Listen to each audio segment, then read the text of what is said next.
잘 보는 증권맨에게 듣는다. 바이든 시대가 이제 본격적으로 열렸는데요. 국내 증시도 훈풍이 좀 불어오른지 어떤 섹터에 주목하면 될는지 오늘 얘기하겠습니다. 메리츠증권 강남금융센터 정영훈 과장님 오셨습니다. 어서 오세요. 네, 안녕하세요. 키워드로 시장 흐름 읽어보도록 하겠습니다. 일단은 첫 번째 키워드는요. 보여주십시오. 네. 화장품주입니다. 화장품주 기지개를 켤 수 있을 것인가 하는 건데 저희 타이틀은 어쨌든 간에 바이든 취임 관련된 건데요. 직접적으로 연관이 된 건가요? 아니면 이제 섹터인가요? 뭐 바이든 취임과 관련돼서 먼저 좀 기대나 이런 것들 잠깐 얘기해 주셔도 좋겠고. 네.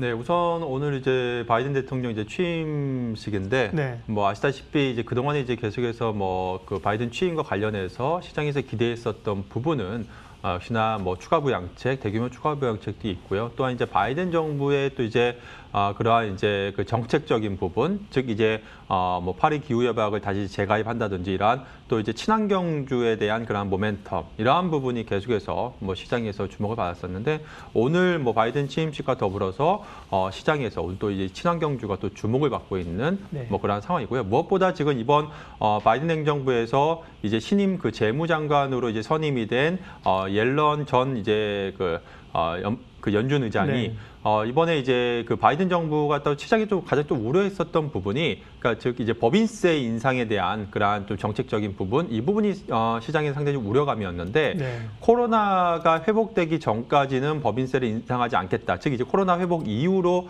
좀 미뤄두겠다. 이러한 또 발언을 하면서 시장에서 특히나 이제 어제 미증시에서도 상당히 좀 환호를 했다라고 보시면 될 것 같고요. 전반적으로 뭐 국내 증시 같은 경우에는 이번에 바이든 정부의 등장과 함께 그동안에 이제 미국과의 또 그런 무역 갈등이라든지 뭐 이러한 부분 또 이제 특히나 이제 국내 이제 수출 기업들이 재차 이제 그런 관세라든지 이런 쿼터에서 조금 어느 정도 좀 해소될 수 있을 것이라는 기대감 이러한 부분도 계속해서 뭐 국내 증시에는 뭐 긍정적인 영향을 미칠 가능성이 높지 않을까 그렇게 보고 있습니다. 네, 기본적인 바이든 취임에 따른 흐름부터 말씀해 주셨고요.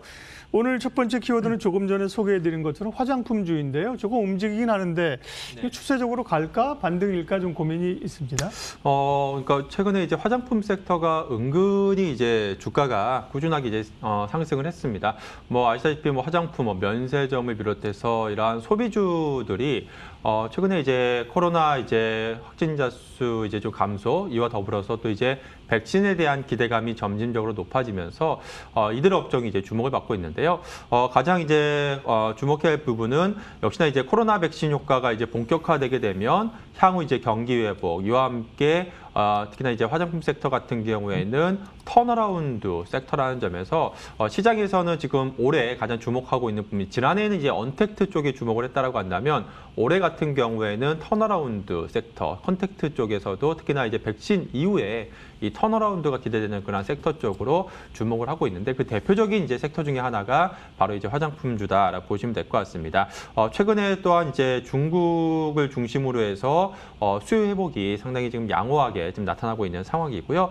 이와 함께 화장품 섹터에 지금 온기가 불고 있다라고 보시면 될 것 같고, 뭐 아모레퍼시픽이라든지 뭐 LG생활건강 이러한 국내 이제 대표적인 대형 브랜드 같은 경우에는 지금 중국이라든지 미국 쪽으로 수출이 좀 개선세를 최근에 보이고 있는 상황이고요. 또한 이제 중소형 브랜드 같은 경우에는 뭐 히트 상품과 또 신상품 등으로 또 올해 또 실적 회복이 기대가 되고 있다는 점에서 최근 이제 화장품 섹터 쪽으로 좀 업황 개선에 대한 기대감이 높아지고 있다라고 볼 수가 있겠습니다. 네. 아모레퍼시픽 같은 경우는 이제 구조조정을 좀 하면서 관심이 있고요. 화장품주 가운데 그러면 과장님 관심주는 어떤 거예요? 네. 가장 먼저 좀 주목해야 될 쪽은 좀 그 용기 부분. 그러니까 화장품 결국에는 화장품이 이제 업황이 개선하게 되면 가장 먼저 용기나, 그렇죠. 용기가 가장 먼저 이제 또 생산이 돼야 되기 때문에 용기를 제작하고 있는 이제 업체인 연우를 좀 주목을 해보시면 좋지 않을까 싶습니다. 오늘 이미 이제 주가가 뭐 한 6% 가까이 지금 상승을 하고 있는데요. 연우 같은 경우에는 지금 특히나 이제 경쟁사 대비해서 최근에 계속해서 실적이 상당히 좀 좋지 못했습니다. 아시다시피 뭐 화장품 업황이 부진하다 보니까 전반적으로 이제 매출 부진과 함께 이익률이 급감하는 그러한 상황을 보였는데요. 근데 대신에 경쟁사 같은 경우에는 화장품 업황 부진에도 불구하고 상당히 지금 고객사를 또 다변화하고 하면서 굉장히 좀 좋은 그러한 실적을 좀 보여줬습니다. 그렇지만 지금 시점에서는 연우를 좀 주목해 볼 만한 시점인 이유가 연우 같은 경우에 그동안에 안 좋았지만 앞으로 좀 좋아질 여지가 굉장히 좀 많다라고 보시면 될 것 같습니다. 그동안에 구조조정을 계속해서 진행을 했고요. 또 이제 물류 자동화라든지 이러한 쪽으로 설비 투자를 또 진행을 하면서 본격적으로 이제 시장 업황 회복과 함께 지금 이익률 개선, 마진 개선까지 기대가 된다는 점에서 지금 화장품 섹터 내에서는 연우를 좀 주목해 보시면 좋지 않을까 싶습니다. 네. 보통 방송 오시면 이제 전날쯤 종목을 골라 놓으실 텐데 오늘 이제 또 많이 올랐네요. 그죠? 네. 연우 관심주로 보겠습니다. 다음 정영훈 과장님의 시장을 읽는 두 번째 키워드 확인하죠. 다음은요. 부동산 공급 확대 기조, 건설주가 더 갈 수 있을 것인가.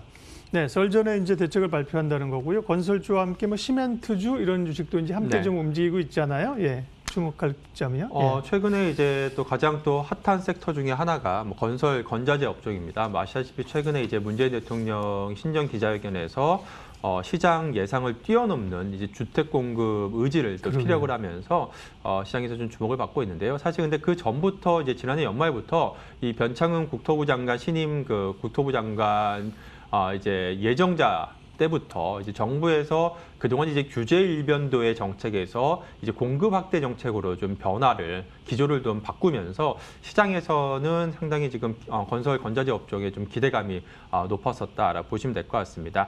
지금 아시다시피 지금 변창흠 그 국토부 장관이 설 명전 이전에 이제 공급 대책을 발표할 예정인데요. 뭐 대통령도 이제 시장 예상을 뛰어넘는 뭐 주택 공급 의지를 좀 피력을 했기 때문에 뭐 이 시장에서는 최소한 20만에서 30만 가구 이상의 수도권 공급이 좀 나올 것으로 그렇게 좀 기대를 하고 있습니다. 뭐 이전에 이제 작년에 이제 8.4 대책 때부터 본격적으로 이제 공급 대책이 지금 나오기 시작했고요. 특히나 무엇보다 이러한 공급 대책과 더불어서 실질적으로 지금 지표를 보게 되면 그동안에 이제 그 문재인 정부 때 계속해서 지금 착공 면적, 즉 이제 공사에 들어가는 실질적으로 즉 이제 그 착공 면적이 계속해서 좀 감소세를 보였었는데 작년 하반기부터 이제 착공 면적이 지금 증가하기 시작했습니다. 또한 이제 분양가 상한제 이후로 좀 밀어놨었던 그러한 분양도 이제 본격적으로 지금 진행이 되고 있는 상황이기 때문에 지금 올해부터는 본격적으로 이런 착공 면적 증가가 기대가 되고 있는 시점이다라고 보시면 될 것 같고요. 그렇다라고 한다면 국내 이제 건설사들 같은 경우에는 최근에 이제 엄청난 지금 주택 수주 잔고를 보유하고 있음에도 불구하고 시장에서 상당히 좀 저평가를 받아왔었는데요. 그러한 이유가 정부의 이러한 규제 정책에 대한 그러한 이러한 우려감으로 계속해서 좀 주가 밸류에이션이 지금 디레이팅 되어 왔었는데 이번에 이제 이런 주택 공급 확대 정책 기조와 더불어서 향후 이제 추가적인 이제 수주 증가에 대한 또 기대감이 좀 높아질 수 있다는 점에서 주요 건설사들의 밸류에이션이 계속해서 우상향될 가능성이 높지 않을까 그렇게 보고 있습니다. 네. 지금 최근에 뭐 주가가 저점 대비해서 많이 상승하긴 했습니다만 여전히 최근 5년 평균 밸류에이션 PBR 한 0.8배 정도 수준인데 대부분의 지금 대형 건설사들의 주가 밸류에이션이 PBR 한 0.6배에서 0.7배 수준이기 때문에 아직도 충분히 추가적인 상승 기대해봐도 좋지 않을까 그렇게 보고 있습니다. 네, 탑픽은 GS건설을 꼽으셨습니다. 사실 건설주나 뭐 GS나 현대나 사실 좀 차별화하기가 좀 어려운 점도 있는데 GS건설을 꼽으신 이유는요? 네, 말씀하신 것처럼 사실 뭐 크게 차별화할 게 별로 없습니다. 그래서 그렇다라고 한다면 국내 이제 주택 시장에서 가장 압도적인 경쟁력을 보유하고 있는 뭐 GS건설을 단연 뭐 탑픽으로 보시면 좋지 않을까 싶고요. 뭐 아시다시피 뭐 최근에 뭐 재건축이라든지 이러한 조합원들이 가장 선호하는 브랜드가 바로 이제 자이 브랜드이기 때문에 뭐 GS건설 같은 경우에는 앞으로 이제 주택 공급 확대 정책과 함께 향후 또 이제 재건축 재개발 이러한 부분이 또 활성화되게 되면 추가적인 또 수주 증가에 대한 또 기대감도 계속해서 높아질 수 있기 때문에 뭐 건설 업종 내에서는 역시 뭐 탑픽으로 당연히 이제 국내 1위의 그 건설사인 이제 GS건설 주목해 보시면 좋지 않을까 싶습니다. 자이 브랜드를 선택하셨군요. 네, GS건설. 자이 S&D라고 몇 번 얘기한 적이 있는데요. 이 GS건설 산하의 그 부동산 디벨로퍼죠. 예, 쪽 얘기도 좀 하시는 분도 있더라고요. 예. 그렇죠. 그러니까 뭐 GS건설 이제 산하 이제 자이 S&D가 있고 뭐 쉽게 말씀드리면 예를 들어서 과거에 이제 3호라는 기업이 있어요. 지금은 이제 합병이 됐는데 그러니까 대림 산업이 이제 이편한 세상 브랜드를 하잖아요. 그렇죠. 근데 이제 3호라는 기업도 이제 그 대림 산업의 이제 자회사였는데 그 회사도 이제 동일하게 이편한 세상 브랜드를 아파트를 공급을 하거든요. 대신에 이제 대림산업 같은 경우에는 3천 규모 2,000세대 이상의 대규모 단지를 보통 이제 공급을 하고 이제 그 3호 같은 경우에는 1,000세대 미만의 소규모 단지를 공급하는 그러한 이제 형태로 이제 이해하시면 될 것 같은데요. 바로 이제 GS건설과 자이 S&D 같은 경우에도 그렇게 이제 GS건설이 이제 워낙 대형사다 보니까 네. 소규모 이제 정비사업지에는 이제 들어가기 힘드니까 그러니까요. 이제 또 그 자회사가 이제 같은 이제 그 자이 브랜드를 활용을 하면서 이런 소규모 정비사업 쪽에 뭐 집중을 하고 있다라고 보시면 될 것 같습니다. 네. 최근에 자이 S&D를 많이 얘기하셔서요. 잠깐 언급을 했는데요. 언급하자마자 그냥 바로 나오시는군요. 다 이제 이 서치하는 그 종목 가운데 있다는 거죠. 예. 세 번째 시장을 읽는 키워드는 뭔가요? 네, 애플카에 올라탄 현대기아차. 올라탔는지 아닌지는 아직 모르겠는데 올라탈 가능성이 높은, 올라타지 않더라도 기대감이 높은 현대기아차. 다만 이제 뉴스에 따라서 사실 변동성은 또 크게 나타납니다. 네, 어떻게 대응할까요?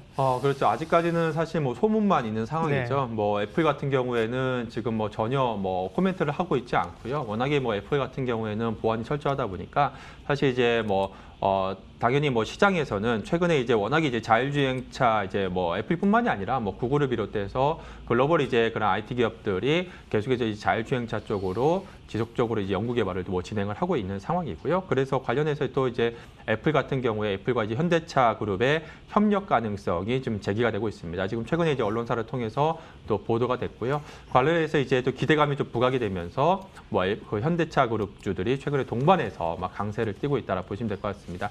또한 이제 최근에 또 나온 보도를 보게 되면 애플의 이러한 그 위탁 생산을 현대차가 아니라 이제 기아차가 맡을 가능성이 높다라고 그런 또 보도가 나오면서 기아차의 주가가 또 급등하는 그러한 좀 양상을 좀 보이고 있는데요. 우선 이제 기존 그 자동차 업체와 이 신규 진입 업체와의 전기차 자율주행 관련해서 공동 개발은 계속해서 어쨌든 확대가 될 것으로 지금 예상이 되고 있습니다. 사실 애플과 현대차 뭐 협업 외에도 지금 뭐 마이크로소프트 같은 경우에도 GM의 자율주행 차량 개발에 대규모 투자 발표를 최근에 또 한 적도 있죠. 그만큼 지금 이제 협업이 지금 상당히 지금 빠르게 지금 진행이 되고 있다라고 보시면 될 것 같고요. 현대차 그룹 같은 경우에는 뭐 애플뿐만이 아니라 그러니까 지금 이제 신규로 이제 진입하려고 하는 이 전기차 시장으로 자율주행차 시장으로 신규 진입하고자 하는 그런 업체들에게는 상당히 좀 매력적인 뭐 회사라고 할 수가 있겠습니다. 뭐 최근에 이제 전기차 전용 플랫폼인 eGMP도 이제 발표를 하면서 이러한 현대차 같은 경우에는 기존의 수소차와 더불어서 이 전기차의 경쟁력이 계속해서 지금 높아지고 있는 그러한 상황이고요. 그로 인해서 이제 현대기아차 같은 경우에 기존의 이제 내연기관 기관차로서의 그런 시장에서 밸류에이션이 좀 저평가받았다라고 한다면 이제는 수소차, 전기차 쪽으로의 그런 이제 프리미엄, 밸류에이션 프리미엄이 계속해서 확대될 가능성이 높지 않을까 그렇게 보고 있습니다. 뭐 이와 함께 이제 현대차 산하에 있는 그런 밸류 체인에 있는 뭐 이러한 그 뭐 만도라든지 뭐 한원 시스템, 뭐 SL 이러한 기업들 같은 경우에 현재 뭐 미국이라든지 뭐 중국 등지에 글로벌 이제 생산 기지를 가지고 있기 때문에 뭐 이들 기업들 같은 경우에도 계속해서 뭐 시장에서 관심을 받지 않을까 그렇게 보고 있습니다. 네. 만도, 한원 시스템, SL 주로 부품주 쪽입니다. 뭐 현대차나 모비스나 뭐 기아차나 다들 사실 이 추세의 앞단에 서 있죠. 근데 이제 접근 조금 편하게 할 수 있는 부품주로 말씀을 해주셨고요. 전략 좀 마무리하겠습니다. 어쨌든 생각보다는 조정이 조금 기간 조정의 양상을 있지 않을까 싶었는데 또 굉장히 빠르게 올라오는 상황이고요. 전략은 어떻게 가져갈까요? 네, 우선 뭐 앞서 모두에 말씀드린 것처럼 이제 미국 이제 신임 그 행정부가 이제 들어오면서 어쨌든 간에 좀 기대감이 당분간은 이어질 것으로 보여주고 있고요.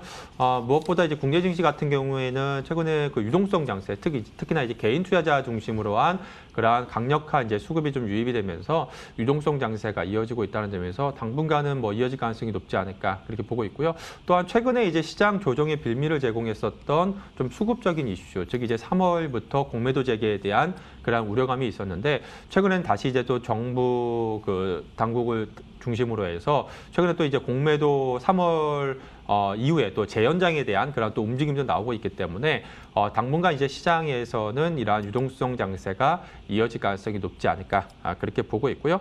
그렇지만 이제 어쨌든 지금 뭐 시장이 그동안에 가파르게 상승을 했기 때문에 지금 시점에서는 이제는 대부분의 그러니까 모든 섹터 종목들이 가는 양이 아니라 좀 개별 종목 장세가 이어질 가능성이 높지 않을까 그렇게 보고 있습니다. 그래서 앞서도 말씀드렸던 섹터 중에서 지금 뭐 정부의 그런 정책적인 기대감이 좀 높아지고 있는 뭐 건설 건자재 업종을 비롯해서 또 바이든 행정부 또 출범과 함께 또 친환경 관련주들 같은 경우에 계속해서 정책적인 모멘텀이 부각될 수 있다는 점에서 이들 섹터 중심으로 주목을 해보시면 좋지 않을까 싶습니다.